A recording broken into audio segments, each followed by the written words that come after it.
সাইয়েদনা মুসা বলে, তোমার মা হাত তুলে কি দোয়া করলো এটা বলো।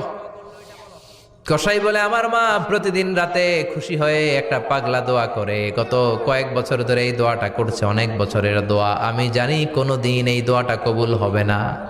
সাইয়েদনা মুসা বললেন, কি দোয়া? কসাই বলে, আমার মা খুশি হওয়ার পরে চোখের পানি ছেড়ে দিয়ে হাত তুলে বলে, আল্লাহ, আমি আমার ছেলের উপর অনেক সন্তুষ্ট। শুনেছি এই জামানার বনি ইসরায়েলের সবচেয়ে বড় পয়গম্বর, তার নাম নাকি মুসা কালিমুল্লাহ।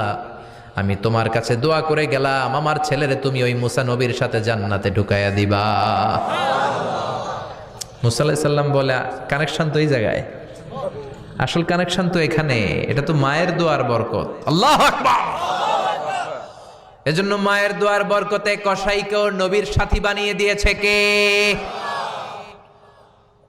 বিশ্বনবী বাবা মার আদর পায় নাই, জন্মের আগেই বিশ্বনবীর বাবা নাই, 6 বছর বয়সে মা নাই, দাদার কাছে মানুষ হয়েছেন, চাচার কাছে মানুষ হয়েছেন। বিশ্বনবী হুদাইবিয়ার উমরা যেদিন করতে যাবেন, 1400 সাহাবীকে নিয়ে বিশ্বনবী উমরা করার জন্য রওনা হলেন। পথিমধ্যে আবওয়া নামক জায়গার মধ্যে বিশ্বনবীর মায়ের কবর।